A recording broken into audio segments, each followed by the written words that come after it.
Hello and welcome back to another part of Shadow Piece.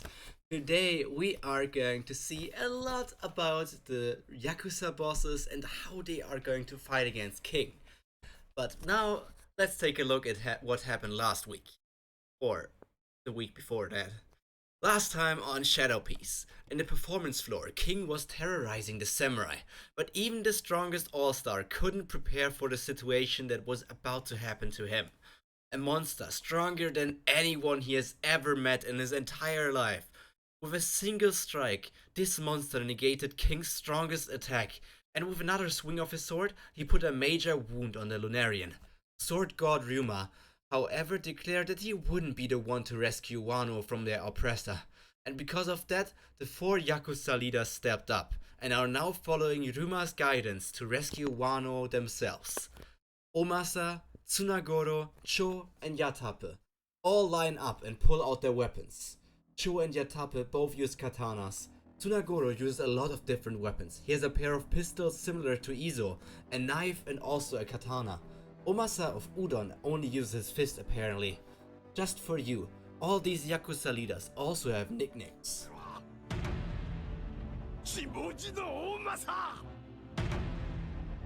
破れがさつなごろ夕顔のおしょ蛇の目のやたっぺ Together they want to take down their opponent, and their weapons basically already told them in which positions they should go. Marksman in the rear, Brawler in the front, and Saltweeder as a follow-up. King is already hurt by Ryuma's attack and is breathing heavily. Any other day he would mop the floor with these four Yakuza leaders, but now this is going to be a challenge. With Ryuma guiding the four, even King has a problem keeping track of them. They're using their number advantage to get King from every direction, and as exhausted as he already is, his Haki is also much weaker than normal. But his Lunarian abilities still give him the edge in the battle. He's faster, he's stronger, and he can also make himself almost indestructible. While in this form, the Yakuza leaders just continue attacking, but they can't seem to hurt King. They only exhaust themselves, while Ryuma observes the entire situation.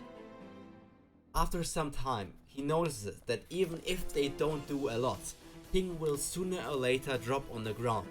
But that won't be a satisfying victory. After all, that will just be from the blood loss that King has after Ryuma attacked them. These Yakuza leaders need to do something themselves to feel the honor of being the people who rescued Wano. So after some time he announces that he has seen enough, and that he now knows enough about the levels of the four samurai and of how to exactly guide them to victory.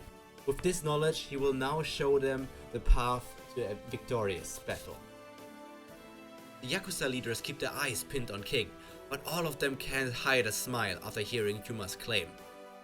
At your current level, you can only hurt King when his defense is down, and his flames are turned off, but he on the other hand can always hurt you. Even though they already knew this fact, it hurts hearing it from their idol. But a flame never burns forever. Just snuff it out, and all of you will see the dawn of the future. Just snuff it out? Easier said than done. Well, Ryuma probably could perform this feat easily, just as he said, but to the four of them, this needs a lot of work, and actually they need to work together to achieve this. Over the years, the four of them learned how to communicate with just their gestures, and with this ability they plan what they call Project Eye of the Storm. Ryuma has guided them and revealed the way to victory. Just with his minor adjustments to everyone's stances, all of them could already feel the increase in their power, but alone they will never be enough to break through the All-Stars' defense, so they have to combine their strength and abilities to do just that. All four of them have known each other since one fateful day, around many decades ago. And since that day they have fought countless times, practiced even more, but never once did they despair. Always keeping that last glimmer of hope alive, to see the dawn of the new world. All four line up and take the same stance. This move they learned from their other idol that they always looked up on. Ryuma is a legend. They never expected to meet Ryuma in their lifetime, but someone else that they actually have met and worked under already before they have been imprisoned is Hyogoro. Hyogoro the Flower. And this attack is something they started practicing when Hyogoro one day disappeared from their lives, and now they have met him once again. But this is their answer to how they will take over Wano and how they will protect the island from people that might invade it in the future. Even if Hyogoro is now old, those 4 Yakuza leaders are strong and are in their prime. So here comes their attack. They take the same stance and shout in unison, "Guardians, Ray of Hope!"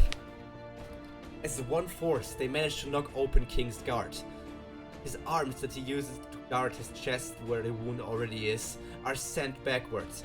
And not only are his arms sent backward, his entire body feels the force of the attack and he gets sent flying backwards.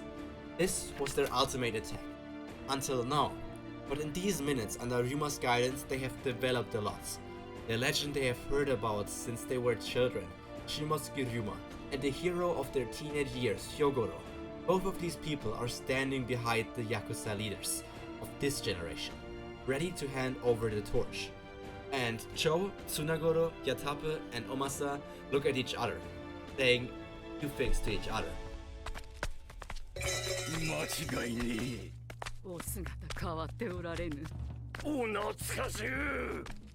兵五郎親分、今生きて再びお供できる日が来ると。もったいねえお言葉。風呂上がりに便意を催す時ほどもったいねえ。まったくだ。まったくだね。じじい。あちきら早速。まだ全国に隠れ住む反逆者たちをかき集めてめえりやす。お命拾いなすったな、バケン。以後お気をつけなす。 Fierce motivation and willpower can be seen in their eyes. All these years under Kaido, the stress and fear of losing Wano accumulated in them, all to this very moment. And their weapons have never been more dangerous, have never been more sharp. Wano country belongs to them, and because of that, they will take back what is rightfully theirs. These Yakuza leaders will not show any mercy to King. The battle between them has shown a huge exchanges of blows between blows. Their swords don't leave their hands even when they get hit by King's Swordbreaker. Nothing will stop them. King is not on the offense anymore. He can only continue to parry, and as time continues, it's just going to get harder for him. All he can do is get a few slices on the Yakuza leaders, but that is not enough to get these berserkers to stop. If they are supposed to stop in this battle, the only thing that can stop them is their death. And this is something that even King struggles to do right now, because these Yakuza leaders are so crazy, they might even continue attacking King if they die right now. But how they will finish this battle will be left for another time. And that's all for this week. This fight against King between the leaders of the Yakuza. What will happen in the next week, when the Yakuza leaders unleash their new final attack against King, trying to finish him off once and for all? Or will King make a counterattack? But how will this turn out? What will be the scenario for the next episode of Shadow Piece? All of that you will learn in the next week, and until then I hope all of you take care of yourselves and stay happy, healthy, and most importantly cultured. This has been Pyro Prima, and we will see each other again in the next video. Until then, bye.